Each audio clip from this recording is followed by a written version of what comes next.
Modal verbs are essentially auxiliary verbs or helping verbs, as they are also called. However, perhaps the best way to think of modal verb is as verbs that modify the meaning of the main verb. For example, by using modal verbs, you can easily change the meaning of an entire sentence. How? Well, you can do this by simply placing the modal verb in front of the main verb, thus modifying its meaning and consequently the meaning of the entire sentence. Modal verbs are really easy to use. You may ask, do I have to use modal verbs? You don't. Nobody is forcing you. But as we already said, modal verbs open up a whole new way of speaking and writing with their ability to quickly change the meaning of a verb and a sentence. Also, some questions can be considered impolite if not asked using a modal verb. So, there is that to think about as well of using modal verbs in regular times. You may ask, why should I use modal verbs? Again, you see, should. It is a modal verb. I told you they are everywhere. But let's see the three main reasons why you should use modal verbs. It is really easy to use. It can able to express the meaning so easily and the politeness it gives. What are considered as modal verbs? Can, could, may, might, must, shall, should, will, could. Modal verbs are used to express ability, obligation, permission, assumption, probability and possibility, requests and offers, advices. Each modal verb can have more than meaning, which depends on the context of that sentence or question. A modal verb is followed by another verb in the base form, the infinitive without the to, and they are not conjuncted. We don't add an s in third person.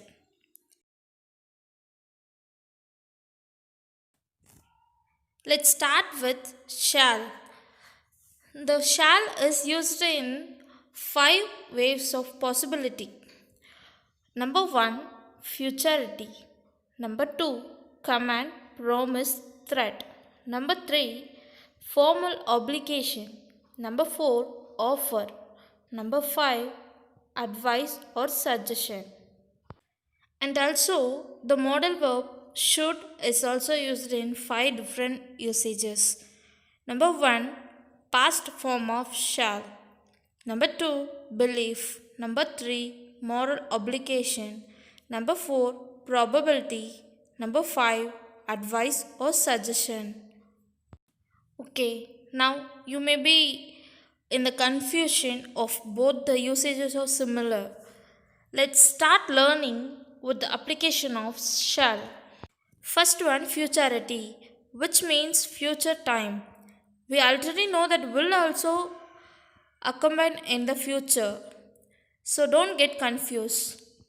Shall, which come along with the first person, but will come along with second and third person. For example, I shall get a first class in the exam. Here I refers to the first person. He will get a first class in the exam. Here he refers to the third person. So will is used here. Another one example, shall I come tomorrow? Here I refers to the first person. So shall is used. Will you come tomorrow? Here you refers to the second person. So will is used here.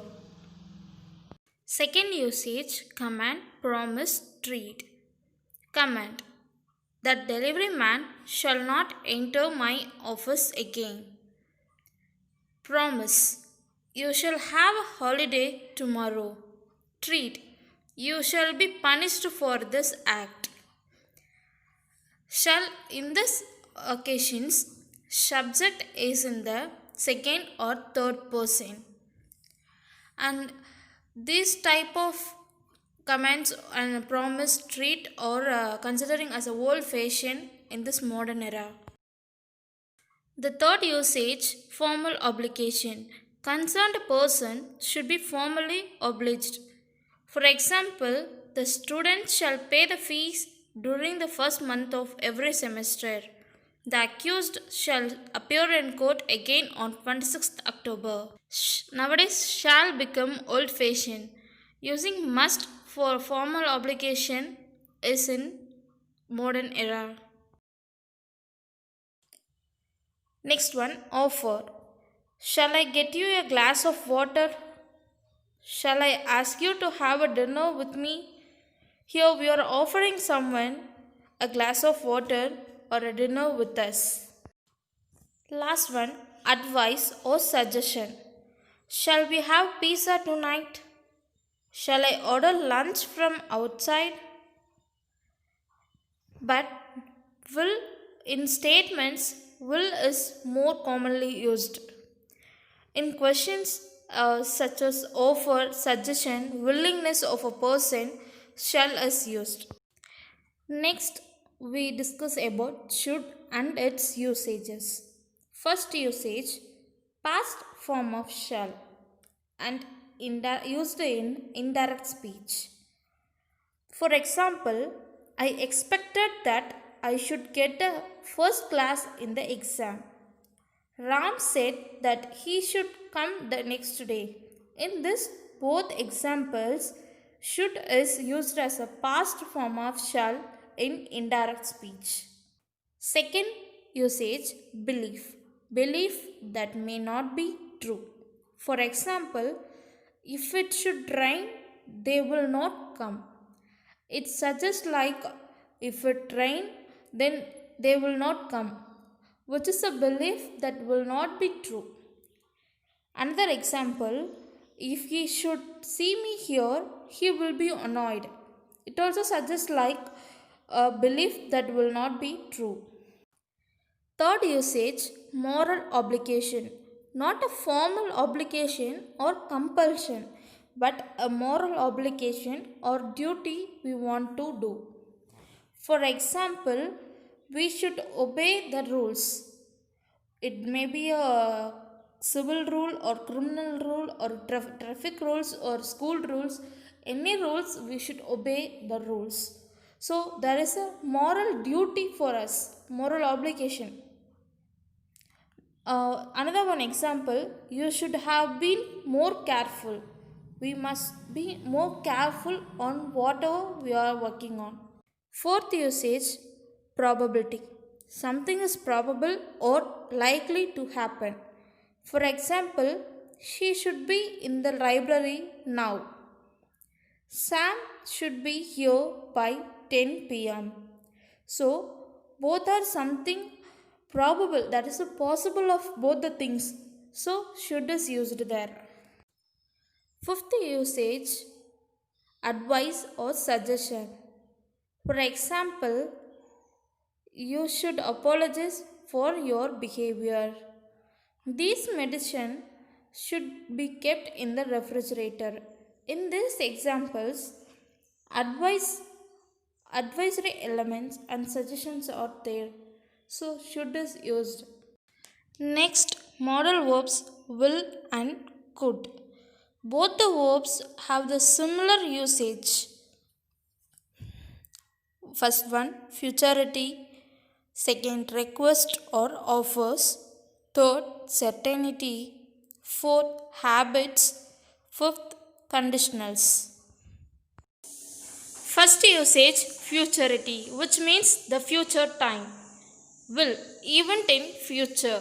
Could, past form of will and also used in indirect speech.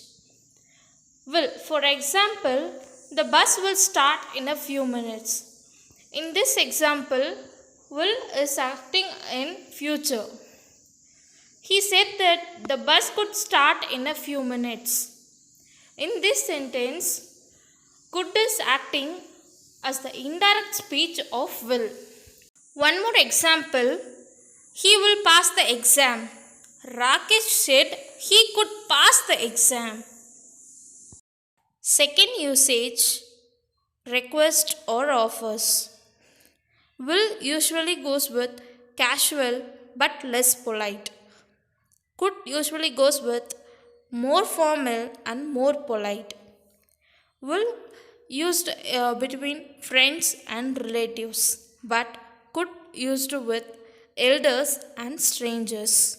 For example, will you give me your keys? Could you give me your keys, please? Will you have some coffee? Could you like to have some coffee? Third usage, certainty. Will is more certain but could is less certain. For example, someone is coming near to you but you are not sure who is that person. In that time, you are assuming someone is to be. That will be Ankit. You are sure about it. That will be Ankit. But if you are not sure about it, that could be Ankit. Fourth usage, habits. Characteristic habits, past habits. For example, he will talk about nothing but cricket. At his young age, he could talk about nothing but cricket. Another one example, she will sit for hours listening to the radio. In her childhood, she could sit for hours listening to radio. Fifth usage, conditional. Real situation, imaginary situation. If it rains tomorrow, I will bring my umbrella. If I had wings, I could fly. If he stops wasting time, his grades will be improved. If he had stopped wasting time, his grade would have improved. Next models, may, might. Both have same usage. May, might.